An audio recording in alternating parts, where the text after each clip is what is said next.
por edhe shoqëror që e bën vazhdimisht në Republikën e Kosovës, vazhdon të jetë pjesë shumë e rëndësishme edhe e demokracisë dhe proceseve demokratike të cilat ndodhin në Republikën e Kosovës. Prandaj sigurisht që kemi mirëpritur këtë rekord të ri regjistrimesh. Unë shpresoj që gjithçka do të ecë së bashku edhe me procesin e votimit edhe sigurisht sepse tashmë me ligjin e ri janë disa forma të votimit për bashkëdhëntarët tanë. Mendoj që roli i Mërgatës në Kosovë është i padiskutueshëm, i pazëvendësueshëm, prandaj sigurisht që kemi mirëprit këtë interesim të tyre për zgjedhje. Dhe presni që dhe kësaj radhe e lëvizja vetëvendosje të ketë një mbështetje nga diaspora, nëse analizojmë statistikisht edhe votat që kanë ardhur pikërisht nga Mërgata dhe në zgjedhjet e kaluara.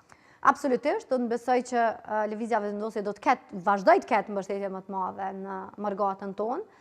Është tepër e qartë tashmë që Mërgata e ka mbështetur dhe vazhdon ta mbështetë edhe programin e lëvizjes, por edhe kryeministrin Kurti.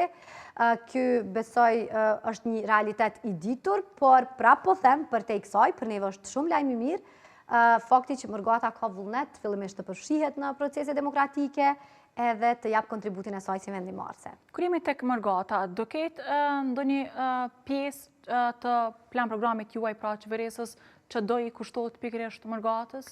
Vazhdimisht në plan programin tonë ka pas, domethënë, pjesë të veçanta të cilat janë kushtuar Mërgatës. Tashmë ka dhe iniciativa konkrete nëpërmjet të cilave Mërgata, institucionet tona, Qeveria e Republikës Kosovës e ka rrit bashkëpunimin me Mërgatën, duke ofruar mënyra të ndryshme bashkëpunimit, përfshirë këtu edhe dritarin e investimeve për Mërgatën. Sigurisht që edhe në plan programin e ri do të ketë një pjesë konkrete e cila i dedikohet Mërgatës. Ka pasur ndonjë Feza deklarata nga eksponentë ndryshëm të vetëvendosit, por edhe e sfundme dhe nga vetë kryeministri Kurti, se vetëvendosje kësaj radhe i synon 60%. Cila është rruga ose si besoni se do arrihet kjo përqindje? Ne